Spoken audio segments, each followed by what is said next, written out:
बच्चों, आज हम क्लास सेकंड में लेसन थर्ड पढ़ेंगे। आप सभी ने अपनी किताब खोल ली होगी। पहला पार्ट है पौधों के प्रकार।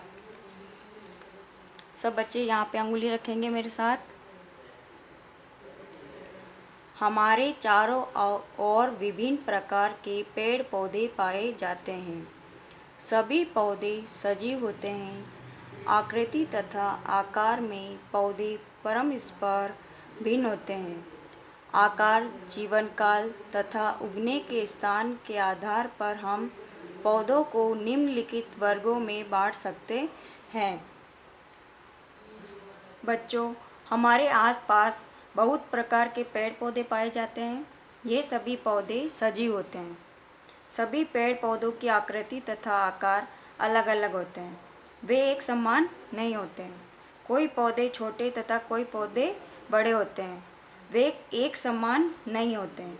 इन पौधों के आकार, इनका जीवन चक्र तथा इनके उगने के स्थान के आधार पर हम पौधों को निम्न भागों में बांट सकते हैं। पहला है वृक्ष।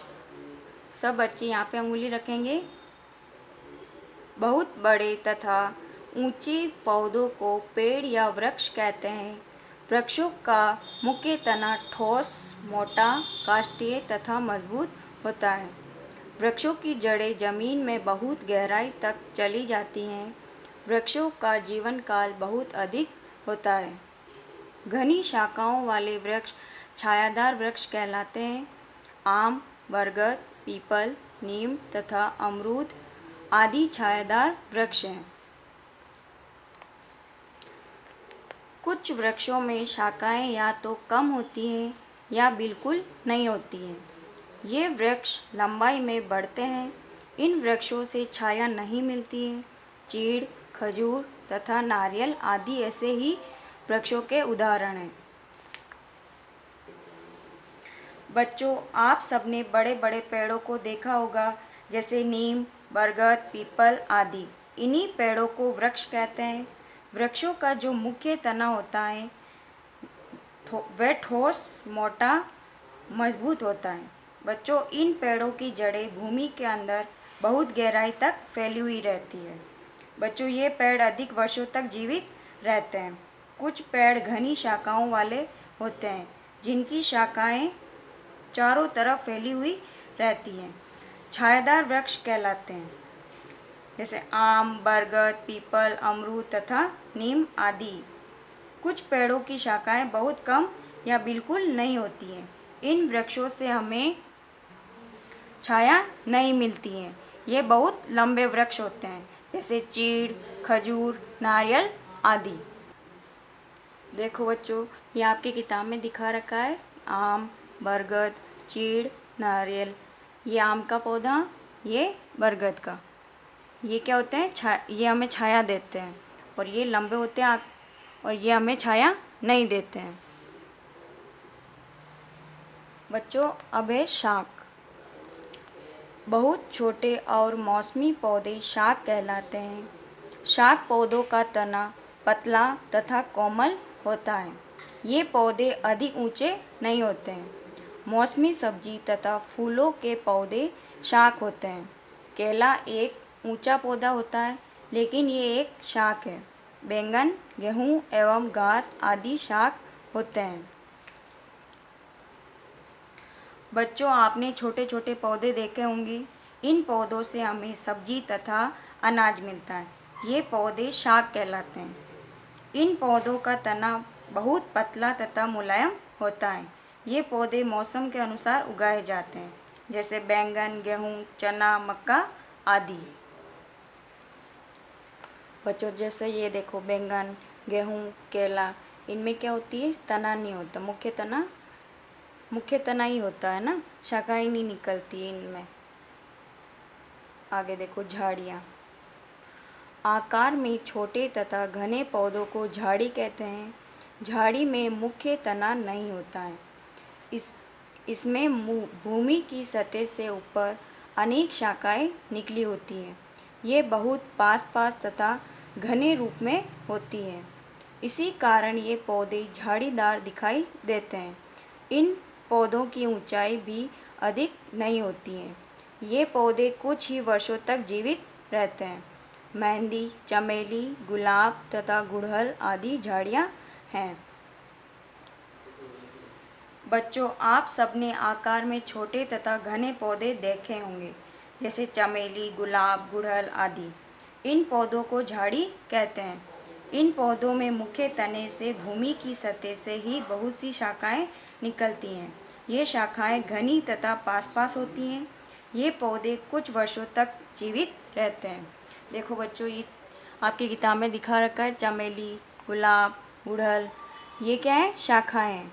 इनमें है ना, ये मुख्य तना, इनमें से नीचे बहुत सी शाखाएं निकली हुई होती हैं। इन्हें हम क्या कहते हैं? झाड़ियाँ कहते हैं। और ये कुछ वर्षों तक ही चलती है। अब है लताएं। सब बच्चे यहाँ पे अंगुली रखेंगे। लताओं के तने कमज़ोर होते हैं। ये सीधी खड़ी नहीं रह सकती है। ये किसी सहारे पर लिपट कर आगे बढ़ती हैं। कुछ लताएं भूमि पर रेंगकर बढ़ती हैं। लताएं दो प्रकार की होती हैं।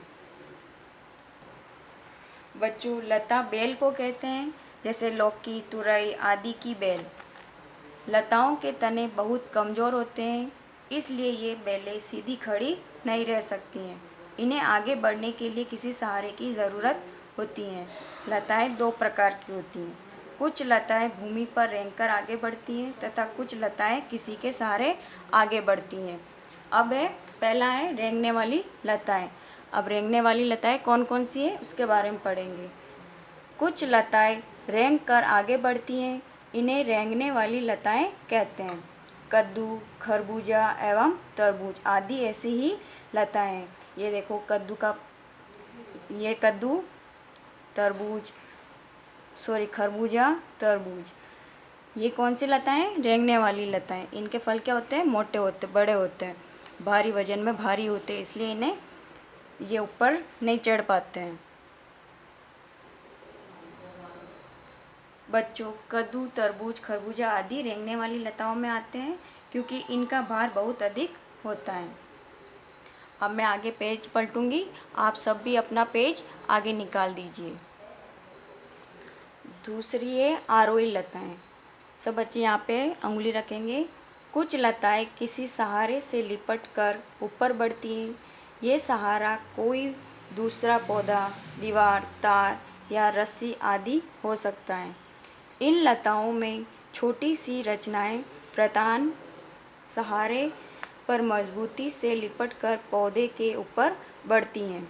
मनी प्लांट, अंगूर तथा मटर आदि इसी प्रकार की लताएं हैं।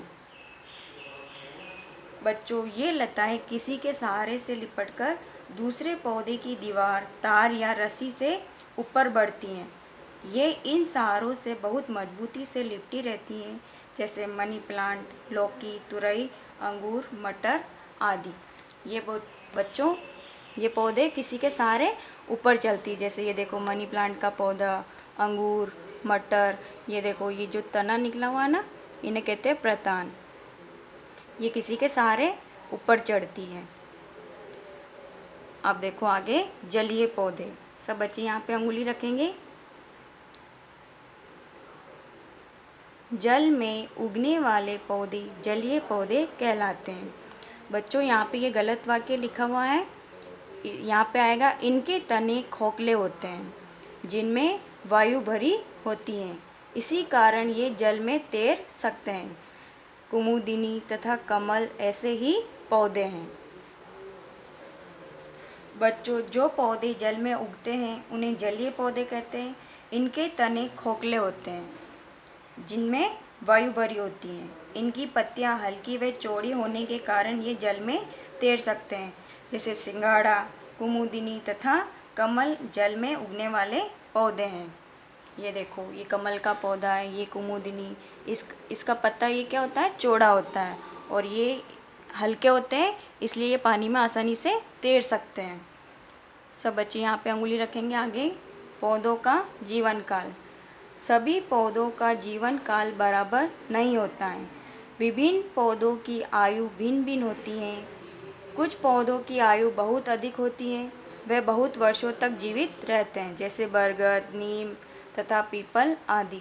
बरगद और पीपल 100 से भी अधिक वर्षों तक जीवित रहते हैं। इन्हें बहुवर्षीय पौधे कहते हैं। झाड़ियों का जीवन काल पेड़ों जितना अधिक नहीं होता है, ये कुछ ही वर्ष जी पाते हैं।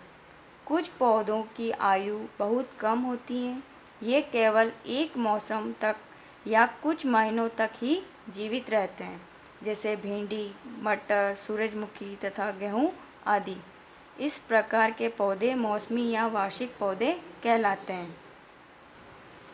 बच्चों, जो बड़े बड़े वृक्ष होते हैं वे बहुत अधिक वर्षों तक जीवित रहते हैं, इन्हें बहुवर्षीय पौधे कहते हैं, जैसे बरगद, पीपल, नीम आदि। कुछ पौधे ऐसे होते हैं जो कुछ महीनों व कम समय तक चलते हैं, इन्हें मौसमी या वार्षिक पौधे कहते हैं। जितने भी शाकीय पौधे होते हैं वे कुछ माह तक ही जीवित रहते हैं, जैसे भिंडी, मटर, आलू, मक्का, बाजरा आदि। झाड़ियों का जीवन काल कुछ वर्षों का होता है, जैसे तुलसी, गुलाब आदि। ठीक है बच्चों, अब आप इस पाठ की रीडिंग लगाएंगे।